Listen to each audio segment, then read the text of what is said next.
Juan 14:6, yo soy la verdad, yo soy el camino, yo soy la verdad. Jesús es la verdad. Pero ¿qué es la verdad? ¿Qué es la verdad? Según los griegos, que es nuestra concepción también de este concepto de la verdad es la conformidad del pensamiento o la palabra con la realidad. Que están conforme el pensamiento con la realidad o la palabra que se dice con la realidad. Es decir, que la verdad es que lo que piensas coincide con la realidad o lo que hablas coincide con la realidad. Es importante esto, porque si tú te das cuenta, lo que ha dicho Dios coincide con la realidad. Dios no es un Dios que habló. Dice, creo que en los Salmos dicen, Dios habló e hizo. ¿Qué hubiese pasado que si Dios habló solamente? Pues que la verdad está ante la de juicio. Pero es que Dios no ha hablado solamente, ha hablado y ha hecho. Por tanto, es la verdad. Él dijo que amaba al mundo, pero no lo dijo solamente. Lo demostró enviando a su Hijo, y que no hay amor como el de Él. Él habló de la misericordia y están los hechos de su misericordia constatados en la Escritura. No es pensamientos ni palabras. Y esto es muy importante entenderlo, porque esa es la verdad. La verdad no es lo que pensamos. La verdad es lo que pensamos si coincide con la realidad.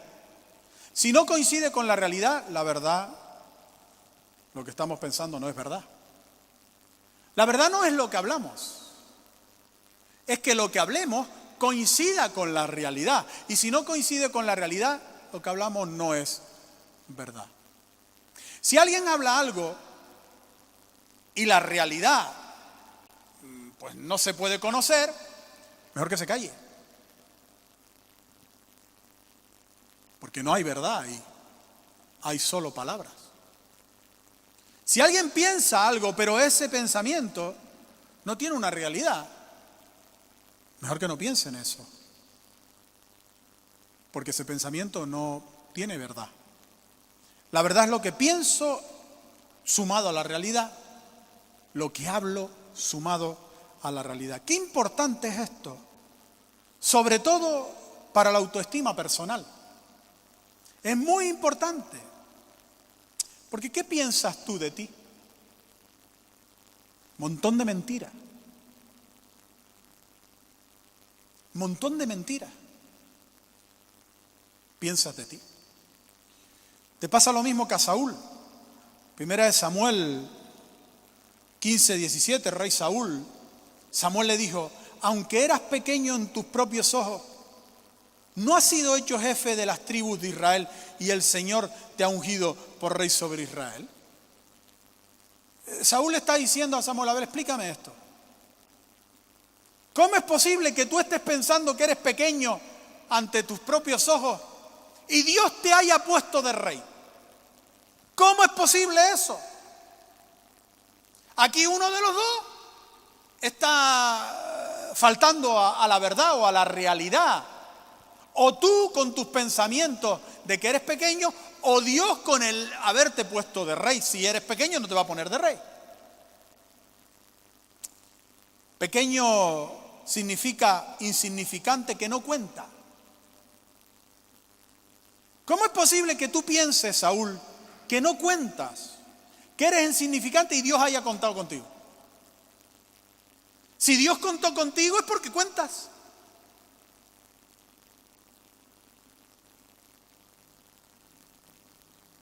Saúl se creía así, alguien que no cuenta. lo mejor cuando era chico, los escogían a todos para el partido menos a él. ¿Quién sabe lo que vivió? Lo cierto es que siendo una persona hermosa, atractiva, incluso dice la Biblia, se llegó a creer ser un ser insignificante, con el que no se podía contar, un desplazado. ¿Cuántas mentiras nos hemos creído de nosotros mismos? ¿Cuántas mentiras? Mentiras incluso que cambian nuestro estilo de vida. Mentiras que nos creemos y nos hacen ir en pos de vidas que no son las nuestras. Mentiras sobre nosotros que hacen que cambiemos el propósito de nuestra vida. Y así andamos, tropezando, cayendo y no saliendo hacia adelante porque estamos en una vida que no es la nuestra. Mentiras que nos creemos de nosotros mismos. El enemigo juega mucho a este juego, al juego de los pensamientos que no coinciden con la realidad, o pensamientos que, bueno, tienen algo de realidad, pero no son la realidad en sí misma. Por tanto, si a la verdad le quitas algo de realidad, la verdad deja de ser verdad. Porque la verdad es lo que pienso y la realidad, lo que hablo y la realidad.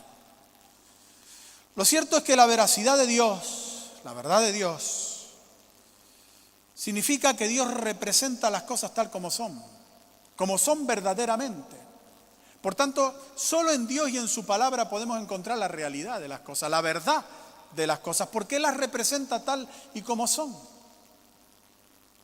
Él sabe diferenciar entre la paja y el trigo. Él sabe diferenciar. Fíjese que Samuel le añadió a Saúl esto. Le dijo además, en 1 Samuel 15:29, además, el que es la gloria de Israel no mentirá, ni se arrepentirá, porque no es hombre para que se arrepienta.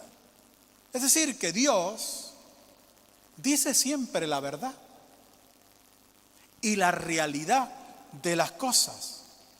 Pablo le escribe a Tito acerca de Dios y le escribe acerca del Dios que no miente. Dice Tito 1:2, en la esperanza de la vida eterna, la cual Dios, que no miente, prometió desde antes del principio de los siglos. Dios no miente. Y Hebreos 6:18 dice, es imposible que Dios mienta. ¿Y por qué es imposible que Dios mienta? Es imposible que Dios mienta porque va en contra de su naturaleza mentir. Dios no puede mentir, es imposible. Va en contra de lo que Él es, de su propia naturaleza, de su propio carácter. Es imposible que lo haga. Esto quiere decir que se puede confiar siempre en lo que Dios dice. Siempre se puede confiar en lo que Dios dice. Ahora, ¿dónde está la verdad de Dios? Porque Dios es veraz y es verdad. Él mismo es verdad. ¿Dónde está la verdad de Dios? La verdad de Dios, la totalidad de la verdad de Dios está revelada en la Escritura. Todo lo que Dios es y toda su verdad está aquí en la Escritura. En Juan 8:31 y 32 dijo entonces Jesús a los judíos que habían creído en Él, si vosotros permanecéis en mí y mi palabra, si vosotros permanecéis, en mi palabra, seréis verdaderamente mis discípulos y conoceréis la verdad y la verdad os hará libre. O sea, si permanecemos en la palabra de Dios, si la palabra de Dios se alberga en nuestro corazón, si la conocemos, conocemos la verdad. Y la verdad es Dios. Conocemos a Dios. ¿Quién es? Lo que hace. Porque en su palabra está toda su verdad. Pero aquí dice claramente que sin conocer la palabra de Dios es imposible conocer la verdad. Y si no se conoce la verdad, no se es libre. Se vive en un engaño y en una mentira. La palabra de Dios es la verdad de Dios. Es su verdad. Ahora la pregunta es, ¿qué es la pregunta que se hace generalmente la gente del mundo? Espero que nosotros no nos la hagamos. Pero ¿es verdad la palabra de Dios? ¿Es verdad la palabra de Dios? Porque la gente del mundo dice cosas como, ¿quién escribió eso? ¿Cuántos han escuchado esto? ¿Eso quién lo escribió? Eso lo escribió uno por ahí, quién sabe qué. ¿Quién escribió eso? ¿No será inventada por alguna mente inteligente, pensante? El Salmo 119, 160, dice, la suma de tu palabra es verdad. Diga conmigo, la suma de tu palabra es verdad.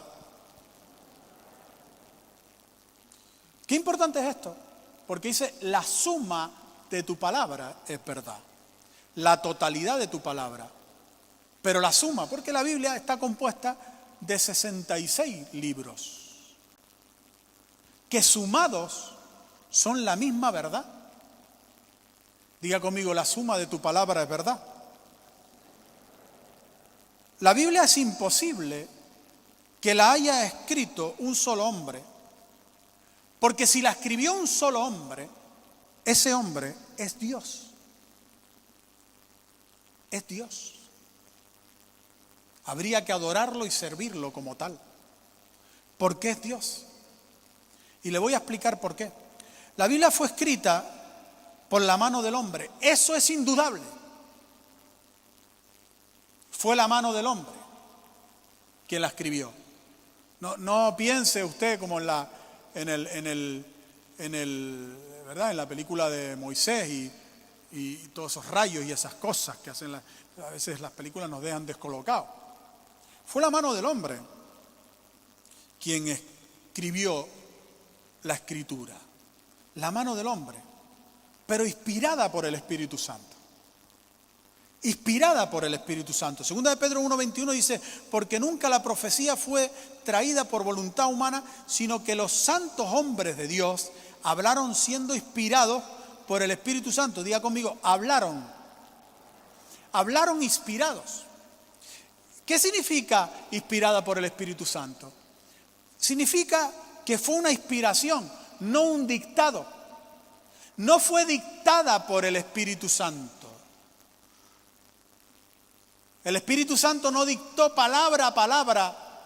No le dijo al escritor de la Escritura, a quien fuera, Pablo, Juan, quien sea, le dijo, escribe ahí. En el principio, coma, creó Dios. No. No fue un dictado. Porque si hubiese sido un dictado, hubiese habido ahí un único estilo de escritura.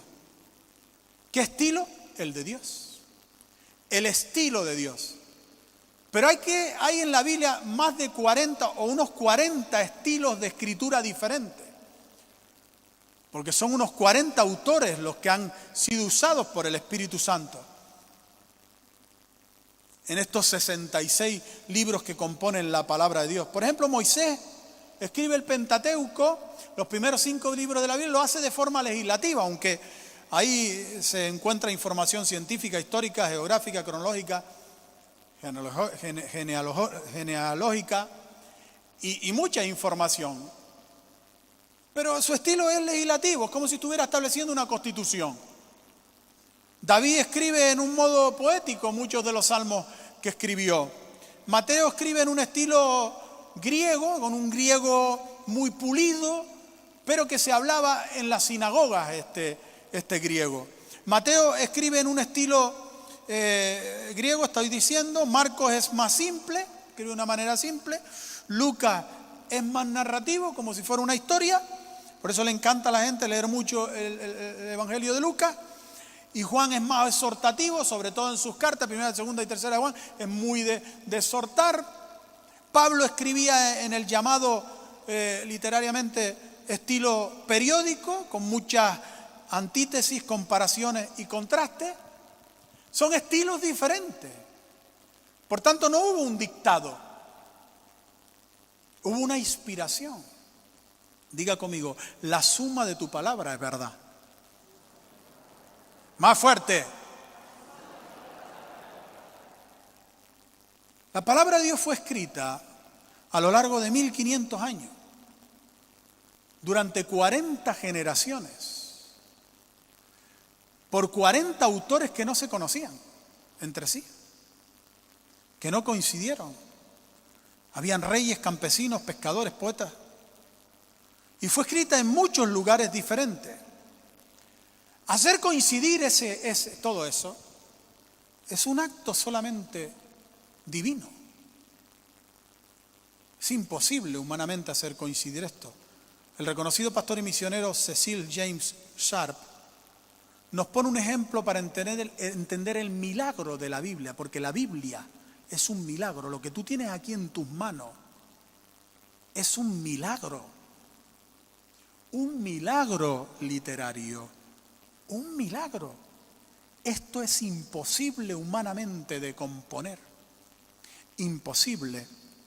Él dice, para explicárnoslo, si un fragmento de piedra, de mármol, fuera encontrado en Italia, otro fuera encontrado en Asia Menor, otro en Grecia, otro en Egipto, y así hasta 66 fragmentos diferentes en distintas partes del mundo, y si estos, cuando se encontraran y se juntaran y fueran colocados juntos, encajaran perfectamente, haciendo una estatua perfecta, por ejemplo, de Venus de Milo, sin haber un artista o un científico presente, se tendría que llegar inmediatamente a la conclusión de que hubo originalmente un escultor que concibió y esculpió esa estatua. 66 libros diferentes, 40 autores diferentes, de generaciones diferentes. Y cuando coges todas esas piezas distintas, de épocas distintas, las juntas coinciden todas. No hay error alguno.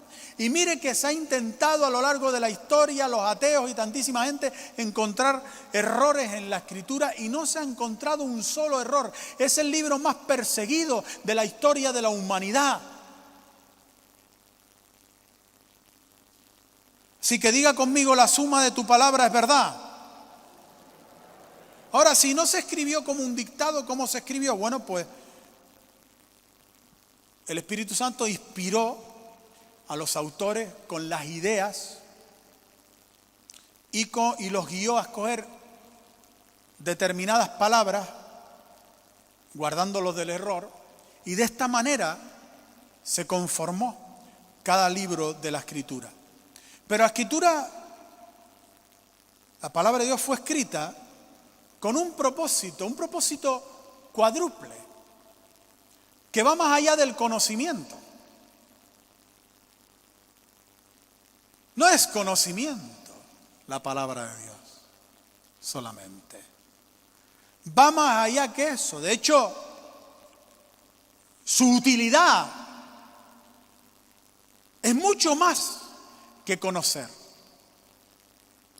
En 2 de Timoteo 3:16 dice, toda la Escritura es inspirada por Dios y útil para enseñar, para redarguir, para corregir, para instruir en justicia, a fin de que el hombre de Dios sea perfecto, enteramente preparado para toda buena obra. Fue escrita con este propósito cuádruple e inspirada por Dios con este propósito cuádruple: enseñar, redarguir, corregir e instruir en justicia. Enseñar, que adquiramos el conocimiento que tenemos que adquirir. Redarguir, que es derribar los argumentos, los razonamientos que nos ponemos nosotros en nuestra mente para justificar nuestros hechos o para salirnos con la nuestra. La palabra de Dios, cuando es predicada, derriba los argumentos. Entras aquí pensando una manera, diciendo, no, es que tengo la razón por esto y por lo otro, y viene la palabra y te habla y dices tú, uy, pues va a ser que no tengo tanta razón. También corrige. Y también instruye en la verdadera justicia. ¿Cuántas veces venimos aquí? Porque esto es justo, esto es lo justo, lo justo, lo justo. Y el Señor nos habla con su palabra y decimos, pues va a ser que no es tan justo lo que pienso que es justo. Porque instruye en justicia. La expresión inspirada por Dios viene del griego theopneustos, que son el compuesto de dos palabras griegas, que significa Dios y respirar. Diga conmigo, Dios y respirar. Dígalo más fuerte, Dios y respirar. Es decir, que la Escritura es el aliento de Dios, la respiración de Dios.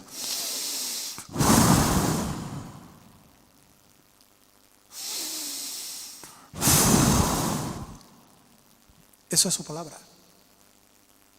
Y cada vez que su palabra está siendo predicada, lo que está sucediendo en el mundo espiritual es su aliento está viniendo. Dios le dio vida al ser humano por medio de su aliento. Cuando Dios creó al hombre, que lo hizo de barro, sopló su aliento y su aliento le dio vida. Es el aliento de Dios lo que da vida. Por tanto, es su palabra oída y escuchada, el aliento que entra dentro de nosotros y que nos da vida a lo muerto. Cualquier cosa muerta revive con su palabra, porque es el aliento, la respiración de Dios. Cuando nosotros actuamos, pensamos o hablamos según la palabra de Dios, estamos expirando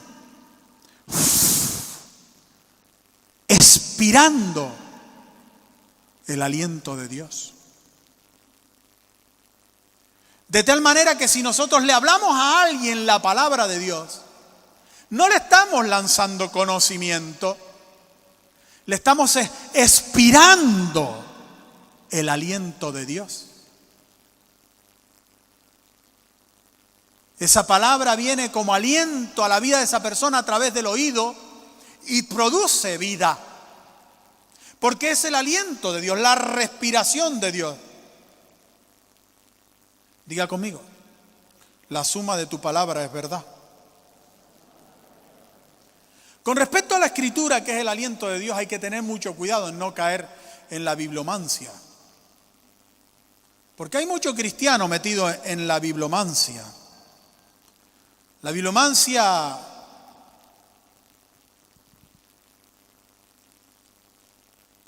es algo que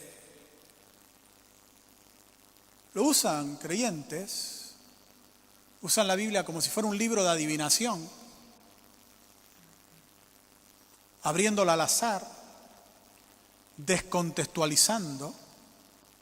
Háblame Dios, bibliomancia.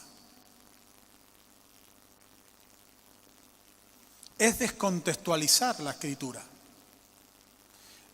Todo lo que está en la Escritura tiene un contexto. Nosotros no podemos coger versículos o capítulos y sacarlos de la enseñanza general de la palabra de Dios. Hay gente que contextualiza la Escritura, pero la contextualiza en su vivencia. Cogen un texto de la palabra de Dios y lo ponen en el contexto de su vida. Eso es biblomancia.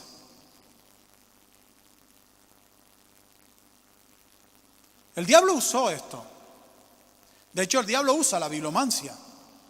Yo le puedo decir a usted que el diablo habla a través de la Biblia. Ya lo hizo con Cristo. En Lucas 4, 9 al 12 dice, y le llevó a Jerusalén, el diablo, a Cristo para tentarle, y le puso sobre el pináculo del templo y le dijo, si eres hijo de Dios, échate de aquí abajo, porque escrito está, bibliomancia.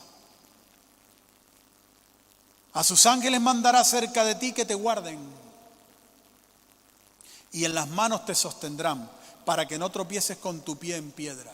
Eso es Biblia.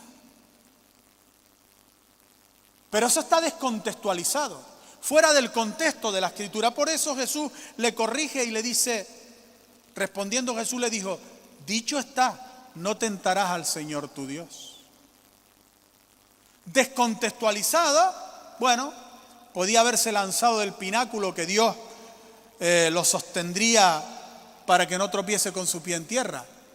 Pero contextualizado no puede hacerlo porque eso es tentar a Dios. Y hay muchos creyentes descontextualizando la Escritura, aplicándola a su vida, determinados versículos, determinadas cosas que no tienen nada que ver con su vida, ni con la experiencia que está viviendo. Y cogen y practican la bibliomancia. El diablo usa la Biblia descontextualizada. No se puede abrir la Biblia al azar y empezar a leer ahí. Porque la Biblia es un libro de principios y de valores, no de adivinación. Cuando uno va a la Biblia de esa manera, el diablo sabe. Y lo que va a hacer es que tu mente se confunda y erres y te equivoques. Entonces, es que aquí no, es que abrí y Dios me habló. No, no te habló Dios, te habló el diablo. Porque Dios no usa la bibliomancia. Este libro no es un libro de adivinación. No lo es. Esos son cuestiones de brujería, de hechicería que usan muchos brujos y hechiceros. Y ahí lo que está son espíritus de adivinación rondando alrededor de este tipo de personas. La Biblia hay que leerla consecutivamente para entenderla, para entender su contexto. Hay que tener una lectura correlativa. Y Dios te empieza a hablar, claro que sí, pero a través del contexto de la Escritura, no de cositas sueltas. Hay que tener cuidado con eso. Ahora termino con esto. La Biblia es la verdad de Dios. Es la verdad de Dios. Por tanto, las promesas son seguras. Todas sus promesas son seguras. Segunda de Corintios 1:20 dice, porque todas las promesas de Dios son en el sí y en el amén, por medio de nosotros para la gloria de Dios. Diga conmigo, las promesas de Dios son sí y amén. Sí y amén. Quizás, no sé, no. Sí y amén son las promesas de Dios. Las promesas de Dios se cumplen. ¿Sabe por qué? Porque Dios es fiel a lo que promete. Si no, no promete. Dios es fiel a lo que promete. Si no, no promete. Mire lo que dice 2 de Timoteo 2:13. Si fuéramos infieles, Él permanece fiel. Él no puede negarse a sí mismo. ¿Qué significa esto de Él no puede negarse a sí mismo? Porque es lo más importante en este texto para poder entenderlo. Lo que significa es que Dios no promete si sabe que no se puede cumplir la promesa. Dios no promete lo que no se puede cumplir. Dios no es como nosotros, que nosotros decimos, te prometo que si el año que viene, no sé, te compro eso que me estás pidiendo, como los padres, ¿no? Y llega el año que viene y viene una pandemia, una crisis, y le dice al chiquillo, mira, te lo prometí, pero lo siento, pero es que vino la pandemia, la crisis, y no puedo comprarte esto. Hombre, pero me lo prometiste, porque me retracto porque no puedo. Dios no es así. Dios no es ese que dice, te prometo esto. Y después tropecé, caí, no sé cuánto, y dice, es que yo no sabía que iba a caer y que iba a tropezar. Lo siento, ya no puedo cumplir lo que prometo. No. Si Dios promete es porque las promesas se cumplen. Si no, no promete. Dios no promete lo que no se puede cumplir. Y dice que se cumplen por medio de nosotros. Se cumplen las promesas. Por medio de nosotros. Es decir, que Dios nos va a usar a nosotros para cumplir las promesas en nosotros. Nos va a usar a nosotros. Muchas de las cosas que vivimos son parte del cumplimiento de sus promesas en nuestra vida. Lo que pasa es que no nos gusta el estilo de Dios, ni la manera de Dios. Cuando lleguemos arriba al cielo hay un cartel gigante, acuérdese de esto que dice allí, a la manera mía, a mi estilo. ¿Por qué es a su estilo? Siempre a su estilo. Ahora, aquí la palabra infieles que aparece, si fuéramos infieles, Él permanece fiel. Esta palabra infieles no se refiere a la infidelidad permanente de los no creyentes. Aquí la palabra es apisteo, que se refiere a una infidelidad momentánea, a una falta de fe, a una desobediencia momentánea, que la podemos sufrir cualquiera, tener una desobediencia momentánea, en un momento dado de nuestra vida faltar a la fe. Podemos vivir esa experiencia. Si fuéramos infieles, dice, si en un momento dado de nuestra vida desobedeciéramos, si en un momento dado de nuestra vida faltáramos a la fe, Él permanece fiel. Pero si nosotros permanecemos infieles,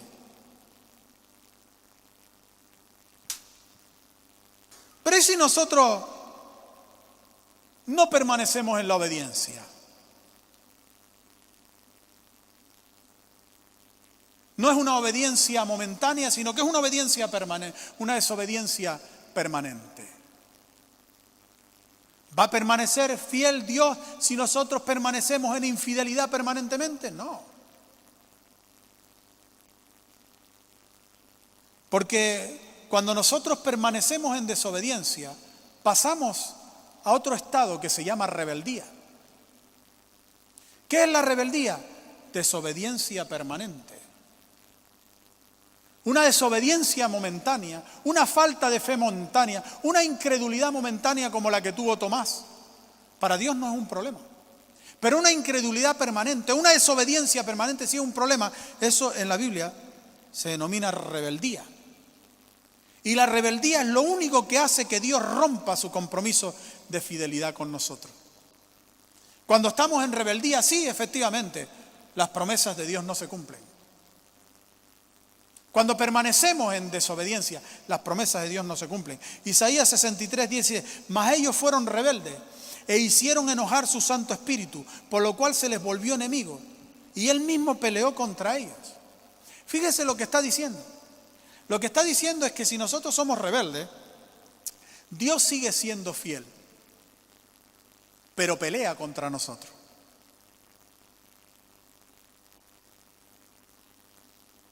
Aunque Él sigue siendo fiel, pelea contra nosotros y se vuelve como un enemigo nuestro. Nos hace la contra. Por eso las personas que andan en rebeldía, Dios les hace la contra, pelea contra ellos. Se quieren subir en un barco para irse a no sé dónde, fuera de la voluntad de Dios, y Dios les revienta el barco. Y se empeñan en tirarse al agua en plan suicida, les manda un pez que los traga y le da una huertita por dentro de los jugos gástricos del animal hasta que lo vomita en tierra. Dios nos hace la contra cuando somos rebeldes. Por tanto, las promesas no se pueden cumplir cuando somos rebeldes. El estado de desobediencia permanente es rebeldía, y ese estado hace que las promesas de Dios no se cumplan. Porque las promesas de Dios se alcanzan por medio de la obediencia. A los pastores, a los líderes, a la iglesia, al Señor, a la palabra. Yo obedezco a Dios, pero no obedezco a mi pastor. Eso es desobediencia. Las promesas de Dios se alcanzan por medio de la obediencia.